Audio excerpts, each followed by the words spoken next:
Bonjour et bienvenue sur ma chaîne, je suis Ludivine. Aujourd'hui, nous allons nous intéresser à cette nouvelle tendance, l'obsession de la performance. Nous avons tous déjà entendu sur les réseaux ce genre de discours. Sois performant, vise haut, repousse tes limites et sois meilleur chaque jour. Mais à quel moment la réussite est-elle devenue incompatible avec le bien-être? Dans le monde du développement personnel, on célèbre la croissance, l'ambition, mais on oublie de dire qu'à force de viser plus haut, on peut aussi tomber plus bas. Mais alors, que faut-il choisir? Compétition ou bien-être? Résultat ou équilibre? C'est ce que nous allons voir dans cette nouvelle vidéo.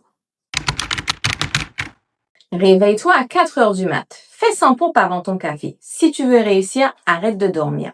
Sur les réseaux, dans les podcasts et dans les formations, le développement personnel est devenu un mode de vie ultra performant.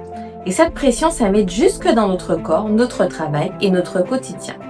Ouvrir Instagram, c'est tomber sur des morning routines dignes de films de science-fiction.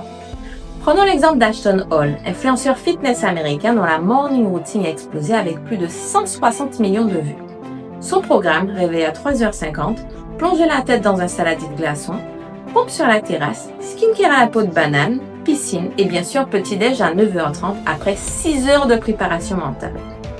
Le tout est présenté comme la clé du succès. Mais à quoi sert cette mise en scène? Ne pas suivre le rythme, c'est ne pas être assez discipliné ou culpabilisé. Mais la vérité, c'est que ces routines sont faites pour être regardées et non pas vécues.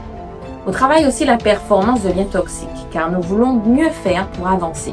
Il faut dire oui à tout, charger son agenda, repousser ses pauses, ramener le travail à la maison le week-end. Il faut s'inventer une routine qui ne laisse plus de place à l'imprévu ni au repos. Mais les conséquences peuvent être dévastatrices. Surcharge mentale, fatigue chronique, troubles du sommeil, irritabilité et bien sûr, perte de motivation. Et parfois le corps lâche. Selon l'OMS, l'Organisation mondiale de la santé, le burn-out est désormais reconnu comme un syndrome lié au stress chronique mal géré. Et bien sûr, cela ne touche pas que les cadres et les soignants. Ça touche aussi tous ceux qui veulent bien faire tout le temps. Alors si l'on arrêtait d'inverser l'ordre, vouloir grandir, évoluer pour aller plus loin, oui, parfait. Mais n'oublions pas que notre corps, lui, il a des limites. Il ne connaît ni objectif trimestriel, ni vision de board. Il connaît fatigue, surcharge et tension. Parce que son job à lui, c'est l'équilibre, ou plutôt l'homéostasie. C'est le mot savant pour dire que notre corps passe sa vie à chercher l'équilibre et à s'adapter. Il ajuste en permanence son rythme cardiaque, sa respiration, sa température, car toutes ces constantes doivent rester stables.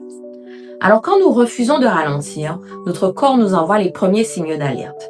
Palpitations, sommeil agité, contracture et nervosité. Alors oui, nous avons le droit de performer, mais le juste milieu, le juste effort existe. Celui qui nous permet d'avancer sans nous détruire. Celui qui respecte notre énergie. Nous pouvons construire des projets ambitieux en y intégrant des plages de silence, d'inaction et de respiration et de contact humain aussi. Nous n'avons pas besoin de renoncer à la performance, mais d'apprendre à danser entre intensité et régénération. Plusieurs athlètes de haut niveau ont parlé ouvertement de leur burn-out, comme Naomi Osaka, la joueuse de tennis japonais qui a abandonné Roland Garros en 2021 car elle estimait qu'il fallait préserver sa santé mentale. On a aussi Thibaut Inchep, l'un des influenceurs fitness les plus suivis en France, qui a évoqué une pression constante liée à la productivité. Il a reconnu avoir traversé des périodes de fatigue mentale et de remise en question. Apprenons donc à prendre du temps pour nous déconnecter et revenir à l'essentiel, parce que nous oublions souvent que le chemin à parcourir a autant de valeur que l'objectif à atteindre. Et vous, que privilégiez-vous dans votre vie? Équilibre ou performance? Donnez-moi votre avis en commentaire. Merci d'avoir suivi cette vidéo. N'hésitez pas bien sûr à vous abonner, liker et partager. Et je vous dis à très vite pour une nouvelle vidéo.